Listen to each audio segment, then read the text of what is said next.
নমস্কাৰ আজি এটা বিষয় লৈ আহিছে এটো হৈছে বৰগীত আজি বৰগীতৰ সম্পৰ্কত কিছু কথা আলোচনা কৰিম বৰগীতৰ ৰচনাকাল বৰগীত প্ৰথমটো ব্ৰজালী ভাষাত লিখা শংকৰদেৱে লিখা প্ৰথম বৰগীতটোৰ নাম কি বৰগীত কত প্ৰথম লিখা হৈছিল বৰগীতৰ সংখ্যা কি বৰগীতৰ বৈশিষ্ট্য কি বৰগীত কাক বোলে আৰু বৰগীত সম্পৰ্কত থকা দুই এটা ভিতৰুৱা তথ্য অতি সংক্ষিপ্ত ৰূপত প্ৰকাশ কৰিবলৈ প্ৰয়াস কৰিম চাওঁ আহক এতিয়া তেন্তে হলে আগবাঢ়ো বৰগীতৰ ৰচনাকাল বুলি ক'বলৈ যাওঁতে প্ৰশ্ন এটা আহে যে বৰগীত ৰচনা কেতিয়া হৈছিল প্ৰথম অৱস্থাত তাৰ আগতে কওঁ যে আমাৰ সৰ্বজ্ঞাত মহাপুৰুষ শংকৰদেৱে প্ৰথম বৰগীত ৰচনা কৰিছিল গুৰুজনাই যেতিয়া প্ৰথমবাৰ তীৰ্থ ভ্ৰমণ কৰিবলৈ গৈছিল আৰু সেই কালছোৱাত অৰ্থাৎ পঞ্চদশ শতিকাৰ শেষৰ ফাললৈ অৰ্থাৎ 1490 খ্ৰীষ্টাব্দ মানত বদৰিকা আশ্ৰমত প্ৰথমটো বৰগীত লিখিছিল ভাগৱত পুৰাণৰ মতে শ্ৰীকৃষ্ণৰ বৈকুণ্ঠ প্ৰয়াণৰ সময়ত শ্ৰীকৃষ্ণৰ পৰম মিত্ৰ বা শ্ৰীকৃষ্ণৰ পৰম ভকত বুলিও যাক কোৱা যায় সেয়া হৈছে উদ্ধৱ আৰু এই উদ্ধৱকে বদৰিকা আশ্ৰমত নিয়মে সংযমে থাকিবৰ কাৰণে শ্ৰীকৃষ্ণই তেখেতৰ অন্তিম বেলিকাত এটা পৰামৰ্শ দিছিল আৰু এই বদৰিকা আশ্ৰমখনতেই মহাপুৰুষ গুৰুজনাই প্ৰথমটো বৰগীত লিখিছিল 1490 খ্ৰীষ্টাব্দত বৰগীতটোৰ নাম হৈছে মন মেৰি ৰাম চৰণেহি লাগু তই দেখনা অন্তক আগু কি বুলি কলো মন মেৰি ৰাম চৰণেহি লাগু তই দেখনা অন্তক আগু এইটোৱে হৈছে শংকৰদেৱে লিখা বদৰিকা আশ্ৰমত প্ৰথমটো বৰগীত কথা এটা আহি পৰে ইয়াতে যে এই কথাখিনিৰ লগত কত উল্লেখ আছে যে বৰদোৱা গুৰুচৰিত নামৰ আমি এখন গুৰুচৰিত পাওঁ আৰু এই বৰদোৱা গুৰুচৰিতখনতে এই বৰগীতটো কত কেনেকৈ লিখা হৈছিল তাৰ তথ্যখিনি আমি পোৱা যায় পাওঁ এতিয়া এটা বৰ ভাল লগা কথা যে শংকৰদেৱে প্ৰথম লিখা বৰগীতৰ সময়ৰ লগত মাধৱদেৱৰ জন্মৰ মিল এটা আছে আমি সেইকাৰণে ক'ব পাৰো প্ৰথম বৰগীত ৰচনা আৰু মাধৱদেৱৰ জন্মৰ বয়স একেই কাৰণটো হ'ল যে প্ৰথম বৰগীত লিখিছিল 1490 খ্ৰীষ্টাব্দত আৰু শংকৰদেৱৰ প্ৰিয় শিষ্য এই মাধৱদেৱেই তেখেতৰ জন্ম হৈছিল 1489 খ্ৰীষ্টাব্দত অৰ্থাৎ 1490 খ্ৰীষ্টাব্দত গুৰুজনাই প্ৰথম বৰগীত লিখিলে আৰু 1489 খ্ৰীষ্টাব্দত মাধৱদেৱৰ জন্ম হৈছিল সেইকাৰণে আমি কওঁ মাধৱদেৱৰ জন্ম আৰু বৰগীতৰ জন্ম একেই এতিয়া বৰগীতৰ সংখ্যাক লৈ পণ্ডিতসকলৰ অলপমান মতভেদ পোৱা যায় তথাপি সৰ্বাধিক যেটো সম্ভাৱনা আছে সেই কথাটোকে আমি আজি আলোচনা কৰিম চৰিত পুথিৰ মতে শংকৰদেৱে প্ৰায় 12 কুৰিত অৰ্থাৎ 240টা মান বৰগীত লিখিছিল এই বৰগীতসমূহ বৰপেটাৰ কমলাবায়ন নামৰ এজন ভকতে আওৰাবলৈ বুলি লৈ গৈছিল আৰু এই কমলাবায়ন ভকতজনে যেতিয়া বৰগীতখিনি আওৰাবলৈ নিছিল আৰু সেইখিনি সময়তে কিছু অসাৱধানবশত বা দুৰ্ঘটনা প্ৰতিত হৈ বৰগীতসমূহ বনপুৰা জুইত সকলোখিনি গীত পুৰি নষ্ট হৈছিল আৰু এই ঘটনাত গুৰুজনাই বহুখিনি মনোকষ্ট পালে আৰু তেওঁ গীত নিলিখিলে আৰু পাছৰ চৰিত পুথিৰ মতে গুৰুজনাই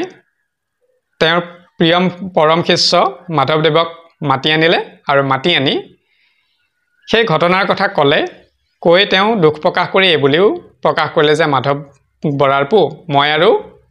গীত নকৰো এই কথাখিনিকে গুৰুচৰিতত এনেকৈ প্ৰকাশ আছে শংকৰদেৱে মাধৱদেৱক কৈছে এনেদৰে বৰাপু অনেক শ্ৰমকৈ গীতখানি কৈলো পুইলে গীত কিছু কৰা আমি নকৰো আৰু এইদৰে চৰিত পুথিত পোৱা যায়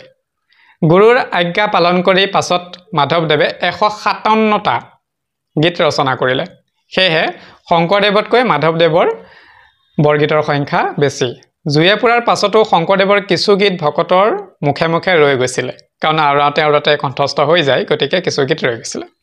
সেই ৰৈ যোৱা গীতৰ সংখ্যা 14টা অৰ্থাৎ 34টা বৰগীত শংকৰদেৱৰ নামত আমি আজিও পাওঁ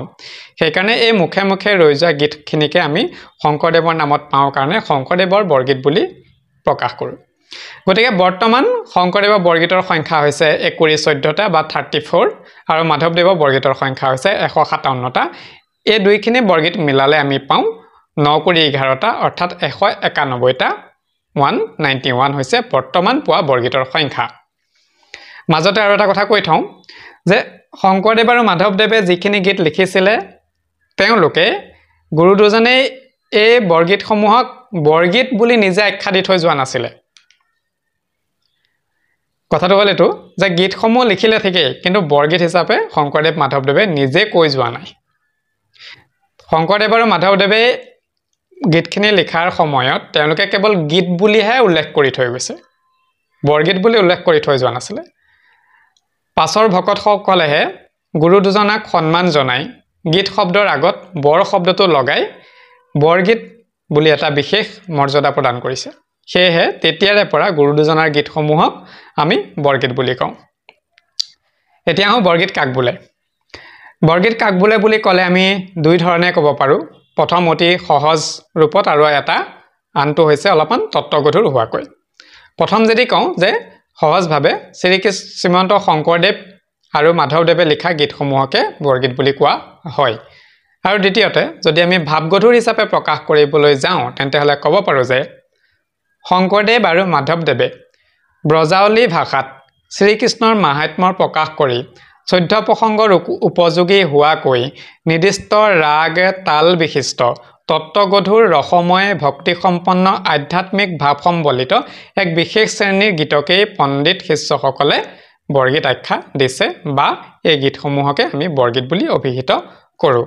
এইটোৱে হ'ল তত্ত্বগধুৰ ভাৱে যদি আমি প্ৰকাশ কৰিব বিচাৰো তেন্তে হলে আমি দ্বিতীয়তে প্ৰকাশ কৰা সংজ্ঞাটোকে এটা বৰগীতৰ সম্পূৰ্ণ সংজ্ঞা হিচাপে আমি অভিহিত কৰিবলৈ পাৰোঁ এতিয়া বৰগীত লিখোতে কিছুমান যিখিনি বৈশিষ্ট্য পোৱা গৈছিল বা বৰগীতত আমি কোনখিনি বৈশিষ্ট্য এতিয়া পাওঁ আহক চাওঁ বৰগীতৰ বৈশিষ্ট্য কেইটামানহে উল্লেখ কৰিম প্ৰথমটো হৈছে যে বৰগীতৰ ভাষা ব্ৰজাৱলী দ্বিতীয় বৰগীত শাস্ত্ৰীয় ৰাগ তালযুক্ত গীত বৰগীতত ৰসৰ ভিতৰত ভক্তিৰস দাস্যৰস শান্তৰস বাৎসল্যৰস এইকেইটাই প্ৰধানত পোৱা যায় পিছত যদি চাওঁ বৰগীতসমূহত মূলতে শ্ৰীকৃষ্ণৰ মাহাত্ম্যৰ প্ৰকাশক হিচাপে উপস্থাপন কৰা হৈছে তদুপৰি বৰগীতসমূহ অসমীয়া সমাজ জীৱনৰ চিত্ৰ এখন সেই বৰগীতৰ মাজত